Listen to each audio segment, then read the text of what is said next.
Saudara-saudari, Injil kita pada hari ini diambil dari Injil Matius bab 10 ayat 1 sampai 7. Yesus memanggil ke-12 muridnya dan memberi kuasa kepada mereka untuk mengusir roh-roh jahat dan untuk melenyapkan segala penyakit dan segala kelemahan. Inilah nama ke-12 rasul itu.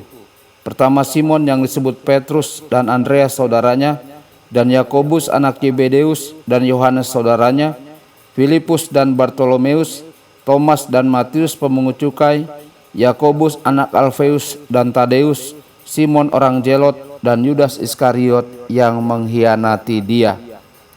Ke-12 murid itu diutus oleh Yesus dan ia berpesan kepada mereka, "Janganlah kamu menyimpang ke jalan bangsa lain atau masuk ke dalam kota orang Samaria, melainkan pergilah kepada domba-domba yang hilang dari umat Israel.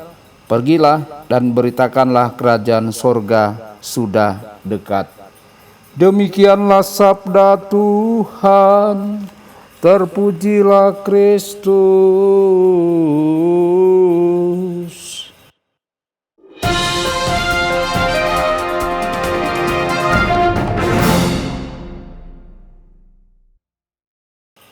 Saudara dan saudari terkasih dimanapun Anda berada, jumpa lagi dengan saya Romo Tedens dalam saluran Warta Kabar Sukacita.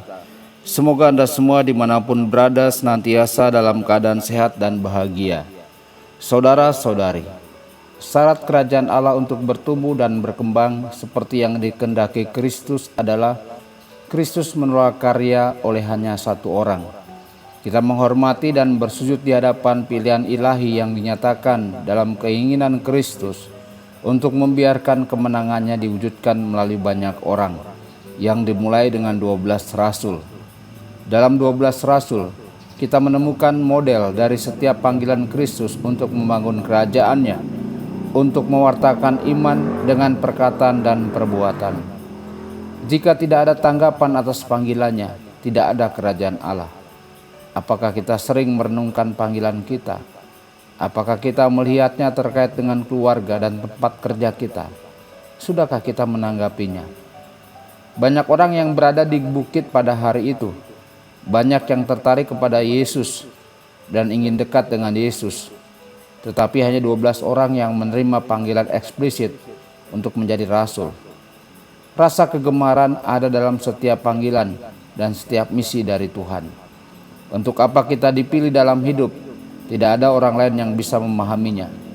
Kita dipanggil dengan nama, artinya Kristus mengenal kita dengan baik ketika Dia memanggil, termasuk segala kekurangan dan kelemahan kita. Kristus tidak menanyakan kepada 12 rasul preferensi mereka, melihat kehebatan mereka, meneliti riwayat hidup mereka. Pilihan Tuhan terungkap dalam doa, berdaulat, dan maha kuasa dalam perbuatan. 12 rasul tidak dapat berpikir bahwa telah terjadi kesalahan perhitungan. Suara Tuhan yang tidak menipu dan juga tidak dapat ditipu sedang berbicara. Kristus memanggil setiap orang dengan bebas, dan dalam kebebasan 12 orang menjawabnya. Dia tidak menurunkan malaikat dari surga untuk membuat mereka kewalahan untuk bekerja sama.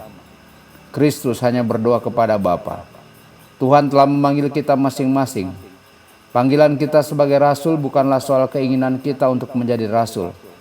Ini bukan pertanyaan tentang bakat kita atau perasaan yang memaksa untuk ini atau itu, tetapi tentang kesadaran kita yang digerakkan oleh iman akan permintaan Allah dan tanggapan kita. Mengapa kita berada di tempat kita sekarang dalam panggilan hidup kita, dalam perkawinan, dalam gerakan awam tertentu?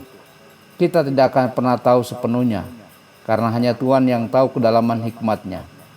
Inilah misteri pertama kerajaan Allah yang menyentuh kita masing-masing secara pribadi. Tuhan memanggil, Dia menghendakinya, dan kita menjawab ya. Inilah satu-satunya jawaban yang harus dimiliki oleh seorang rasul. Tuhan Yesus memberkati dan menyertai Anda semua. Sabda Allah adalah kebenaran.